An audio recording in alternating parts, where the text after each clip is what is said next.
At his Pennsylvania rally this morning, Trump said he should have never left the White House after he lost the 2020 election. We've been working for 9 years. We did a great job. We had the best economy ever. We had the wall. We had everything. I built over 500 miles of wall. They don't even talk about the wall. But we had the best border, the safest border. I won't pull down my world's favorite chart because I don't want to waste a lot of your time.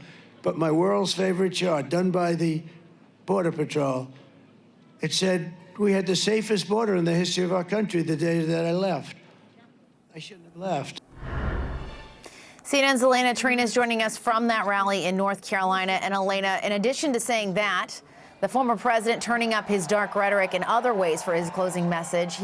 Now the Trump campaign is scrambling to clean up after he made some violent remarks aimed at reporters today. What are they saying?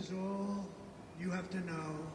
Well, Jessica, what they're saying is they're trying to argue that Donald Trump really wasn't, he wasn't referring to trying to have the media feel any harm or calling for any harm to the media. Instead, in a statement from Donald Trump's one of his top advisors, Stephen Chung, he said that essentially he was talking about the 2 assassination attempts on his life, the former president was, and then went on to say that he was actually looking out for the media's welfare. Now, clearly, you heard what Donald Trump said in that clip. It's very different from that statement, but this is their way of trying to clean that up a little bit. Now, you mentioned, Donald Trump is on the stage behind me. I want to talk about what he said in Pennsylvania, but so far, just listening to what he said, the goal for him, and this is what he's talking about right now, is about getting people out to vote and to the polls on Tuesday. The entire strategy right now for the Trump campaign is to really focus on turnout and ensuring that their people are showing up for them, particularly the demographics of voters that they know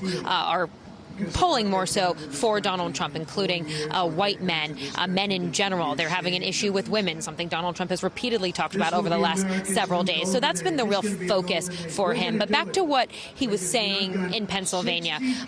One other thing that he mentioned that I found very notable, Jessica, is he talked a little bit about when going through some of the accomplishments that he said he had when he was in the White House. He acknowledged at one point that he thinks he shouldn't have left. I want you to take a listen to what he said. I have a piece of glass over here, and I don't have a piece of glass there, and I have this piece of glass here, but all we have really over here is the fake news, right?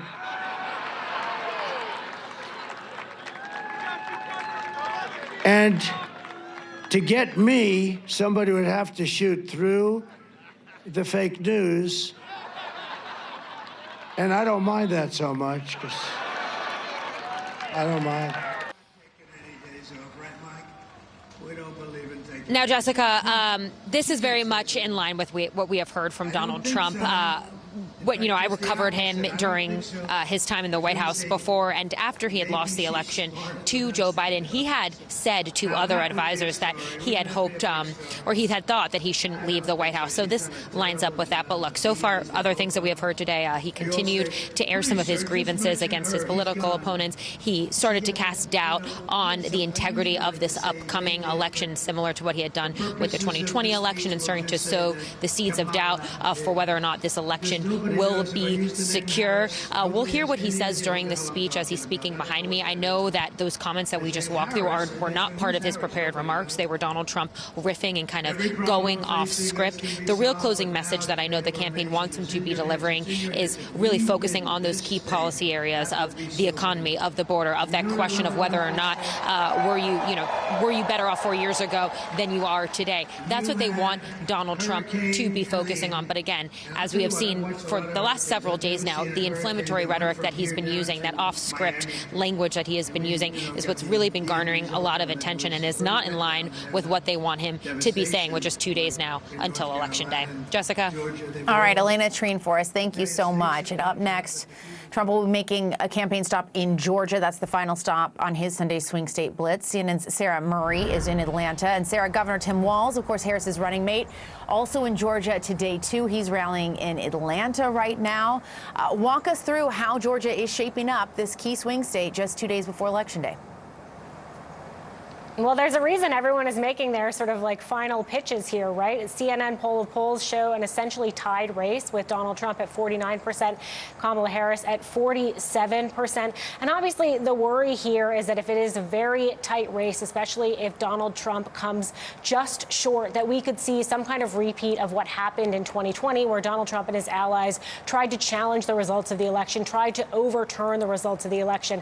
And look, Atlanta, Georgia has really been a hotbed of Republican litigation this weekend. What we have seen from the Republican Party and the local Republican Party here in Georgia is essentially saying that absentee ballots that are being returned this weekend are illegal. They went to a judge and tried to get offices closed so they couldn't accept absentee ballots. The judge refused to do that. We're seeing yet another lawsuit coming in this evening from Republicans continuing to try to challenge this set of absentee ballots coming in over the weekend. And I think that gives you an idea of just how closely Republicans are looking at the margins right now. They're looking at even small batches of ballots, even hundreds of ballots that could be returned over this weekend at various county offices, trying to challenge those, trying to be able to dispute those in the event that Donald Trump comes up short. So that's how tight the race is here, Jess, that we are talking about essentially batches of hundreds of ballots that are being turned in that are the subject of multiple lawsuits over this weekend.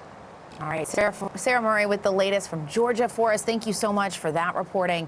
And for more on all of it, let's talk now with CNN senior political analyst and senior editor at The Atlantic, Ron Brownstein. Ron, good to see you. Hey, Jessica. Hi. Well, hello. We have so much to talk about. I want to go backward for a second and talk about these comments coming from Trump today that Elena Trine was walking us through.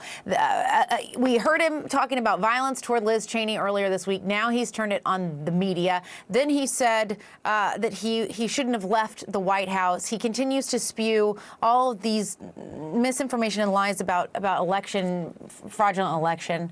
Yeah. Obviously, this isn't what his campaign wants him talking about at the end. But what do you make of all of this here on this Sunday before Election Day?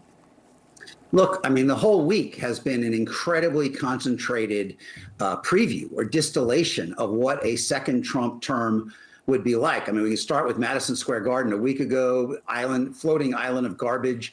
I will protect women whether they like it or not. The Speaker of the House saying that with unified control, they would try to repeal the Affordable Care Act and the law promoting semiconductors. Trump saying he would give RFK Jr. a significant role over women's health. The Trump transition head saying that RFK Jr. had convinced them that vaccines need to be re-examined. RFK Jr. himself saying that one of their first actions would be to try to remove fluoride from the water, going back to the John Birch Society in the 1960s. And you noted the threats of violence or the discussion of violence about Liz Cheney. And now reporters, not to mention whatever happened with the microphone the other night. You know, Republicans want the final days of the campaign to be, are you better off than you were 4 years ago? But in many ways, Trump is forcing voters, the last undecided voters, to address the question, are you really willing to put him back in the White House for 4 more years? And I've said to you before, in the final days, in many ways, the critical question is, what is the question? And certainly he is putting the focus more on himself than on the economy.